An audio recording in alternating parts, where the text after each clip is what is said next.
नमस्कार। आज हम हिंदी साहित्य के छायावादी युग के प्रसिद्ध कवि सूर्यकांत त्रिपाठी निराला की प्रसिद्ध कविता राम की शक्ति पूजा के ऊपर हम संक्षिप्त में बात करते हैं। राम की शक्ति पूजा कविता सूर्यकांत त्रिपाठी निराला ने राम जब अपने पत्नी सीता को वापस लाने के लिए लंका के लिए जाते हैं, वहाँ जाने के बाद लंकापति रावण से युद्ध करते हैं। उस युद्ध में उनको पराभव होता रहता है। उससे निराश होकर वो दुखी होते हैं, लेकिन उन्हीं के साथ में जो वानर सेना थी, सुग्रीव थे, हनुमान थे, अंगद थे, उसके साथ साथ जांबवंत भी थे। जांबवंत ने राम को एक सुझाव दिया है कि हे प्रभु, आप निराश मत होना, आप अच्छे काम के लिए यहाँ आए हो। अधर्म के ऊपर धर्म का विजय को पाने के लिए आप यहाँ आए हो, तो आपको जरूर विजय मिलता है। बस आप माँ दुर्गा की पूजा कीजिए या दुर्गा माता का स्मरण कीजिए, तब जाकर जांबवंत की बातों को राम ने महत्वपूर्ण मानते हुए उनसे सारे प्रक्रिया का पूरा लिस्ट लेकर और अपने प्रिय शिष्य हनुमान को 108 नीलकमल लाने के लिए वह बेचते हैं। उसके बाद वो कहते हैं हनुमान को, हे हनुमान, आप सुबह उठते ही जाकर 108 नीलकमल लेकर आना। वे कहाँ मिलते हैं वह जांबवंत से उसकी सूचना ले लेना, और उसके बाद आकर आप युद्ध में शामिल हो जाइए। हनुमान ने उनकी बात को मानते हुए वहाँ से वह जांबवंत के पास जाते हैं। जांबवंत से पूरी सूचना ले लेते हैं कि कहाँ वो नीलकमल मिलते हैं।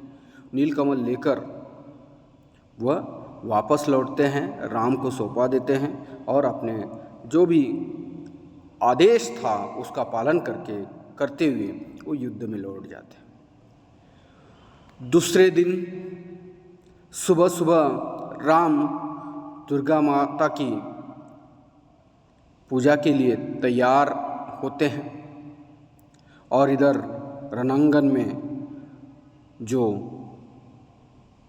रण की तैयारी भी होती है और युद्ध की शुरुआत, और इधर राम की दुर्गा माता की पूजा की शुरुआत एक ही बार होता है। और राम अब अपना सब कुछ सर्वस्वपन लगाकर माँ दुर्गा की पूजा करते हैं। अपने पास में पूरे सारे सामग्री को रखकर जो पूजा के लिए लगते हैं वो पूजा करते रहते हैं।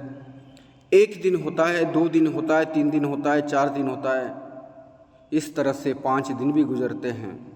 राम बिल्कुल माँ दुर्गा का नाम स्मरण करते रहते हैं और एक एक जप को एक नील कमल उसमें उनको यानी माँ दुर्गा को अर्पण करते रहते हैं। इसी तरह 5 दिन हो गए, 6 दिन हो जाता है और अंतिम दिन, अब अंतिम पूजा का अंतिम था।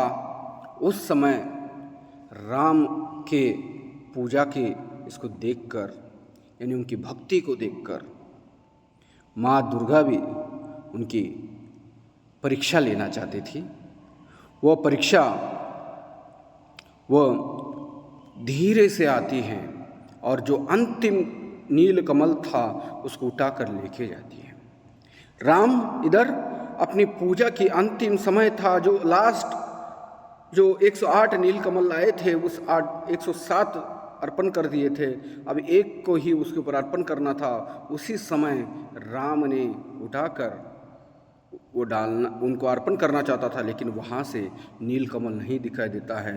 राम थोड़ा सा परेशान होता है और इधर उधर हाथों से ये करते, लेकिन नहीं मिलता है। राम की आंखें खुल जाते हैं। राम पूरी तरह से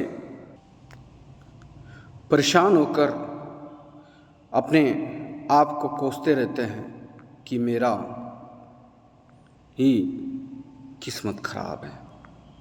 लेकिन उन्हें बचपन में अपनी माता कौशल्या नील कमल जैसे आँखों वाले राघव नयन की पुकारती थी। उनको याद आता है, वो सोचता है चलो मेरे पास नील कमल नहीं है, लेकिन मेरे पास ऐसी ही मेरी माता पुकारती थी, उसी नील कमल जैसी 2 आँखें हैं, उसमें से मैं एक आँख माँ दुर्गा माता को अर्पण कर दूंगा। तुरंत अपने धनुष्य बाण निकालता है और एक आँख को निकालकर वो देने के प्रयास में ही उसी समय दुर्गा माता प्रकट होती है। हे भक्त राम, रुक जाओ, आपकी पूजा सफलता हो गई है, आप इधर उधर मत ये करो, परेशान मत हो, मैं ही आपका ये फूल लेके गई थी। इस तरह से दुर्गा माता कहती है और प्रसन्न होकर उनको आशीर्वाद देती है कि आपकी विजय होगी। आप बिल्कुल डरो मत और आपका अंतिम आपका ही विजय होगा। इस तरह से कहते उनके आशीर्वाद देकर वो वापस चली जाती है। यही जो कथा है, कथा सार है, मैं संक्षिप्त में आपको बताया हूँ। अब हम इसके ऊपर नेक्स्ट जो वीडियो आएगा मेरा, उसमें विस्तार से इस एक एक पद को, एक एक लाइन को हम उसका अर्थ मैं आपको समझा दूंगा। धन्यवाद।